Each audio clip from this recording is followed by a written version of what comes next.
जिनके असां वोट ते इक़्तिदार में पहुचायूं था, चोरनि खे चौकीदार कयूं था, उन जे करे इहा असां अवाम खे सज़ा थी मिले। जेकॾहिं यूसुफ रज़ा गीलानी जो अगवा थियल पुट अफ़गानिस्तान में बाज़ाब कराए सघो था, भारत जो हिकिड़ो जासूस कुलभूषण यादव बलोचिस्तान जी पहाड़नि मां कढी सघो था, हिकिड़ो कार्गो जहाज जेको समुंड जे तह में गुम वञे थो उनखे तव्हां ॻोल्हे लही सघो था, ऐं हिकिड़े कराची जे बिल्डर जेको अरबपति आहे उनजो कुतो गुम थी वियो, उनजो कुतो तव्हां ॻोल्हे लही सघो था, त पोइ मासूम ॿारड़ा जेके सिंध जूं मासूम न्याणियूं आहिनि रड़ियूं करनि था, आहूं ऐं दाहूं करनि था, त असांजा बचड़ा 5 सालनि खां वठी गुम आहिनि, असांजा बचड़ा 17 सालनि खां वठी गुम आहिनि, पर तव्हांजा कन बंदि आहिनि, तव्हां ॿुधो ई कोन था।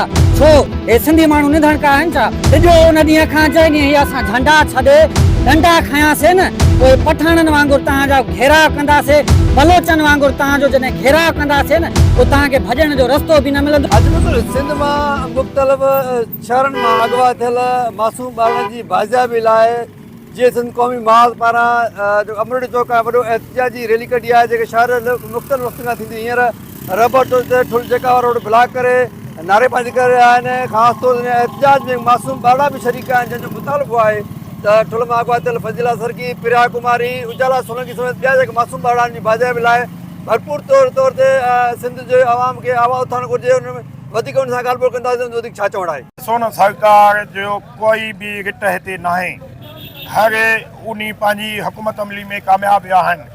बाक़ी जेके मासूम न्याणियुनि जो मसइलो आहे, उन्हनि जी अगवाकारी जो मसइलो आहे, उन्हनि जे मालिकनि जेके इल्ज़ाम आया आहिनि, त तव्हां ॾिसो प्रिया कुमारी जे मसइले में ज़ाहिर शाह ऐं शाहिद शाह मुलौस आहिनि, उहो उन्हनि जे करे उन में हथु नथो विझो वञे, त उहे सिंध हुकूमत जे हिकिड़े दाख़िले वफ़ाक़ी मिनिस्टर ख़ुर्शीद शाह जा भाणेजा आहिनि।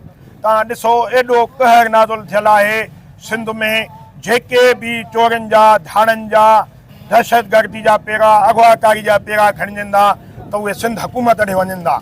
असीं इन मुल्क जे आला इदारनि खे, चीफ जस्टिस खे ऐं सिंध हाई कोर्ट जे सिंध जे जजनि खे अपील था कयूं त सिंध में जेका लाक़ानूनियत आहे, बचड़ा मासूम बचड़ा अगवा थियल आहिनि, असीं चऊं था प्रिया कुमारी हुजे, फज़ीला सरकी, उजाला सोलंकी, इन्हनि समेत सभिनी मासूम ॿारनि खे बाज़ियाब कराए उन्हनि जे वारसनि मां बेचैनी ख़तमु कई वञे, जेके बि उन्हनि जी अगवाकारनि में मुलस आहिनि उन्हनि खे गिरफ़्तार कयो वञे।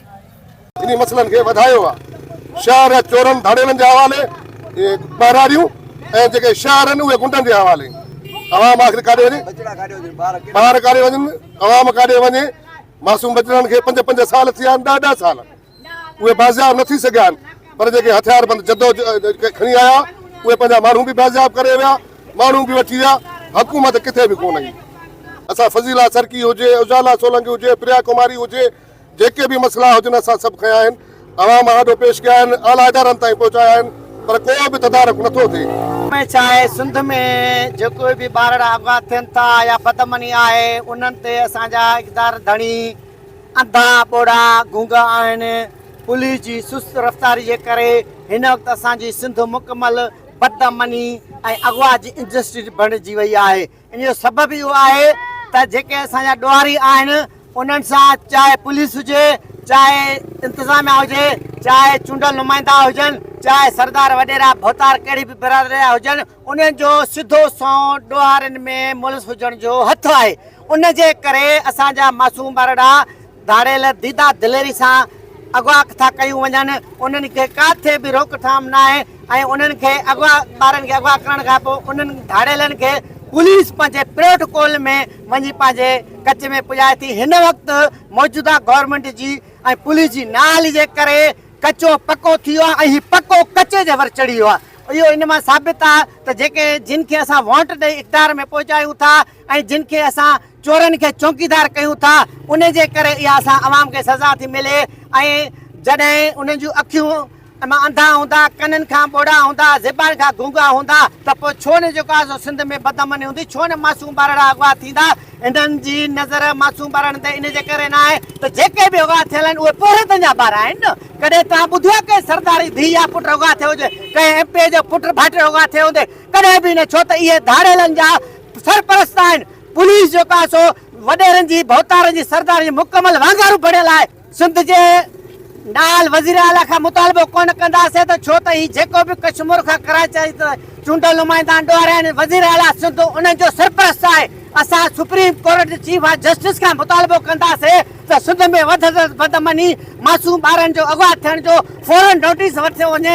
ख़ासि करे हिन वक़्तु जेका प्रिया कुमारी जो इशू आहे, परवीन उजाला सोलंकी जो इशू आहे, उन्हनि ते नोटिस वठी बाज़ाब कराए वञे जीअं उन्हनि जे वारसनि मां बेचैनी ख़तम थी वञे। इदारनि खां इहो मुतालबो कंदासीं त जेकॾहिं तव्हां यूसुफ रज़ा गीलानी जो अगवा थियल पुटु अफ़गानिस्तान में बाज़ाब कराए सघो था ऐं भारत जो हिकिड़ो जासूस कुलभूषण यादव बलोचिस्तान जी पहाड़नि मां कढी सघो था, हिकिड़ो कार्गो जहाज़ जेको समुंड जे तह में गुम वञे थो उनखे तव्हां ॻोल्हे लही सघो था ऐं हिकिड़े कराची जे बिल्डर जेको अरबपति आहे उनजो कुतो गुम थी वियो, उनजो कुतो तव्हां ॻोल्हे लही सघो था त पोइ हे मासूम ॿारड़ा जेके सिंध जूं मासूम नियाणियूं आहिनि, मासूम ॿारड़ा आहिनि, उन्हनि जा वालिदैन अॼु 10 ॾींहं थी विया आहिनि उस में ॿ लोहे में धरणो हणी रड़ियूं करनि था, आहूं ऐं दाहूं करनि था त असांजा बचड़ा 5 सालनि खां वठी गुम आहिनि, असांजा बचड़ा 17 सालनि खां वठी गुम आहिनि, असांजा बचड़ा 4 सालनि खां वठी गुम आहिनि, असांजा बचड़ा 5 महीननि खां वठी गुम आहिनि। पर तव्हांजा कन बंदि आहिनि, तव्हां ॿुधो ई कोन था छो हे सिंधी माण्हू निधण का आहिनि छा? असां सिंध गवर्नमेंट खे इहो चुता था ॾियूं ऐं हितां जे इदारनि खे बि इहो चुता था ॾियूं त जेकॾहिं तव्हां मासूम ॿारड़ा बाज़ाब नथा करायो त पोइ ॾिजो उन ॾींहं खां जंहिं ॾींहुं हीअ असां झंडा छॾे डंडा खयासीं न, पोइ पठाणनि वांगुरु तव्हांजा घेराव कंदासीं, बलोचनि वांगुरु तव्हांजो जॾहिं घेराव कंदासीं न पोइ तव्हांखे भॼण जो रस्तो बि न मिलंदी, पोइ तव्हांजा रस्ता तंग कंदासीं। ऐं असुल ॻाल्हि इहा आहे त सरकार जेको आहे नाले सां का हुकूमत का इंतिज़ामिया नाले का बि शइ कोन्हे, जंहिंजे करे बाक़ी ही जेको आहे सो गिरफ़्त कयूं वेठा आहिनि कुर्सियुनि ते ऐं ही पंहिंजो जेके आहिनि करप्शन जी बाज़ार गरम कयूं वेठा आहिनि, ही सिर्फ़ु उन्हनि खे पैसो कमाइणो आहे। बदमनी एतिरी बदमनी आहे, धारेलनि जे वर चाढ़े वियो आहे सॼी सिंध खे, सिंध जा माण्हू अॻुवा पिया थियनि। ऐं वॾी ॻाल्हि इहा आहे त नंढड़ा मासूमनि ॿारनि कहिड़ो ॾोह कयो, ज़ालिम एतिरो नथा मरनि जो नियाणियूं जेके आहिनि जेके सतनि क़ुराननि जे मटूं हूंदियूं उन्हनि नियाणियुनि खे अॻुवा करणु इहो किथां जो जेको आहे इंसाफ़ आहे, या किथां जो जेको आहे तरीक़ेकार आहे। हीअ त सिंधी माण्हू त अमुन पसंदि आहिनि, हू नियाणियुनि खे सतनि क़ुरान में बराबरि सम्झंदा आहिनि। हीअ जेको आहे सिर्फ़ु सॼी गवर्नमेंट जेको आहे न आहे, गवर्नमेंट आहे जेको आहे हिकु ग़रीब हिंदू माण्हूअ जी जेको आहे नियाणी खे अॻुवा करे 4 साल थी विया आहिनि, उहा मासूम नियाणी वेचारी तड़पंदी पंहिंजी जो जाइ ते तड़पे थी ऐं उनजो पूरो ख़ानदान तड़पे थो। ऐं उजाला सोलंकी, परवीन सोलंकी ऐं ॿियूं केतिरियूं नियाणियूं हितां असांजे ठुला मां फज़ीला सरकी वई आहे, अॼु ताईं उनजी अमर रोईंदी रहे थी, उन पंहिंजूं अखियूं विञाए छॾियूं आहिनि। ऐं वॾो ज़ुल्म आहे, असां त जेको आहे भला आख़िर कहिड़े दर ते दाह ॾियूं जॾहिं त को बि ॾिसो वधि में वधि हिकु अदलिया आहे। असीं वरी बि चीफ जस्टिस खे जेको आहे पुरज़ोर अपील कंदासूं त ख़ुदा रहा जेके ॾिसो न प्रिया कुमारी जी जेके अमर आहे या उन्हनि जा जेके या परवीन सोलंकी उन्हनि जा जेके वारिस आहिनि उहे क्लियर करे ॿुधाइनि था त असांजा माण्हू ही मुलविस आहिनि, उन्हनि माण्हुनि में तव्हां हथु विझो। पोइ ज़ालिम इहे भला आख़िर ॾिसो न हुकुमरान छा कंदा, उन्हनि में हथु ई नथा विझनि। जॾहिं जेतिरे ताईं उन्हनि में हथु न विधो वेंदो ॾियारियुनि में त इहे असांजूं नियाणियूं जेके आहिनि बाज़ाब न थींदियूं ऐं एतिरे ताईं असां सरापा एहतिजाज रहंदासीं। बेसी जी इंता आहे, तव्हां ॾिसो त सालनि खां वठी उन्हनि जा वालदेन, उन्हनि जा जेके पंहिंजो मावरूं आहिनि, उन्हनि जा भाइर आहिनि ऐं सियासी समाजी सॼी सिंध सरापा एहतिजाज आहे, पर उन्हनि जे अखियुनि तां जेकी पटी आहे उहा लहे कोन थी। तव्हां ॾिसो त गुज़िरियल केतिरे ई सालनि खां वठी असांजी सिंध जा जेके बचड़ा आहिनि जेके धाड़ेलनि जे चंबे में आहिनि, उन्हनि जे क़ैद में आहिनि ऐं उन्हनि जे घरनि में जेको आहे हिकिड़ो मातम वारो जेको आहे माहौल आहे। पर असांखे अफ़सोस थिए थो हितां जी नाहिल इंतिज़ामिया ते, नाहिल गवर्नमेंट ते जेके जेको आहे त उनखे बाज़ियाब कराइण में बिल्कुलु नाकाम थी चुका आहिनि। असां सिंध में अगवा थियल मासूम ॿारनि जूं जेको मारूं आहिनि इहे दाऊं कूकू करे रहियूं आहिनि, उन्हनि जी सुनका जेको आहे सिंध सरकार नथी ॿुधे, जूं आऊं सिंध सरकार नथी ॿुधे। उहे गुज़िरियल 10 ॾींहंनि खां वठी जेको आहे बबरलो बाईपास ते धरणो लॻल आहे, पर उन बावजूदि सिंध जे मासूम ॿारनि खे बाज़ियाब नथो करायो वञे। उनजो मुतालबो आहे चीफ जस्टिस ऑफ पाकिस्तान खां फौरी तौर ते सिंध में अगवा थियल मासूम ॿारनि जी बाज़ियाबी लाइ नोटिस वरितो वञे, उनजे फौरी तौर ते बाज़ियाब कयो वञे। ॿी सूरत में जेको आहे गुज़ारे चितार नो आहे असां बबरलो वारे धरणे में भरपूर शिरकत कंदासीं ऐं उनजी बाज़ियाब लाइ भरपूर आवाज़ खणंदासीं। कैमरामैन हकीम दाए सां गॾु हफ़ीज़ सुमरो, टाइम न्यूज़, जुल।